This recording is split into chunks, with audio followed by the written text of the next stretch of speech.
इंदिरा गांधी 19 नवंबर 1917 में ऐसे परिवार में पैदा हुई जो आजादी के लड़ाई में सक्रिय था।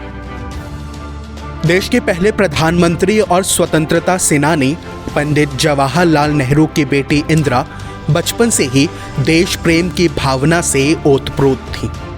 अपने पिता की मृत्यु के बाद लाल बहादुर शास्त्री की सरकार में इंदिरा जी ने देश की सेवा के लिए सूचना और प्रसारण मंत्री के तौर पर राजनीति में कदम रखा।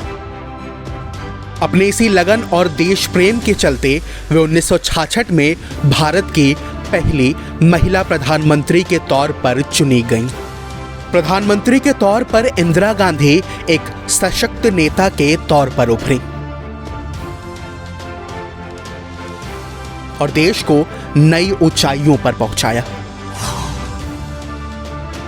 इंदिरा जी ने 1974 में ऑपरेशन स्माइलिंग बुद्धा के रूप में पोखरण में परमाणु परीक्षण कर भारत को परमाणु संपन्न देशों की कतार में खड़ा किया।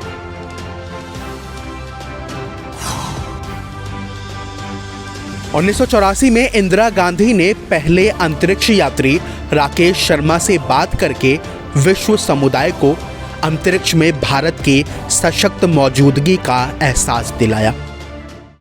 स्क्वाड्रन लीडर राकेश शर्मा, सारे राष्ट्र का ध्यान आपके तरफ है और हम सब आपको बधाई देते हैं। यह एक ऐतिहासिक कदम है। ऊपर से भारत कैसा दिखता है आपको? जी, मैं बगैर किसी झिझक के कह सकता हूँ कि सारे जहां से अच्छा।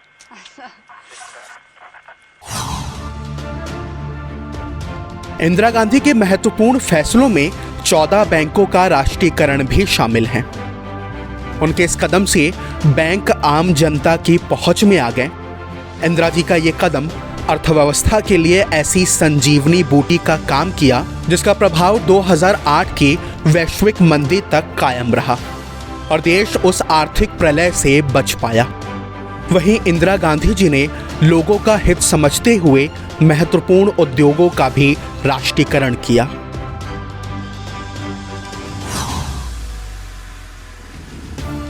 इंदिरा गांधी ने 1971 की जंग में पाकिस्तान को जो पटकनी दी थी उसे आज भी याद किया जाता है। इंदिरा जी ने कूटनीतिक ढंग से बांग्लादेश के शरणार्थियों की समस्या को हल किया। इंदिरा गांधी के नेतृत्व में भारत ने न केवल 1971 के युद्ध में जीत हासिल की बल्कि बांग्लादेश को भी आजाद कराया। उस समय पाकिस्तान के साथ अमेरिका खड़ा था और अमेरिका ने अपना 7वां जहाजी बेड़ा भारत की तरफ भेज दिया था। लेकिन इंदिरा जी अपने निर्णय से टस से मस नहीं हुई और पाकिस्तान को हथियारों के साथ आत्मसमर्पण करवाया। इंदिरा जी ने देश की एकता के सामने अपनी जान की भी परवाह नहीं की। उन्होंने मौत की साजिश में शामिल होने की सूचना मिलने के बावजूद अपने अंगरक्षकों को हटाने से ये कहते हुए इनकार कर दिया कि अगर मैं ऐसा करती हूँ तो देश की पहले से व्याप्त नाजुक स्थिति और भी बिगड़ सकती है।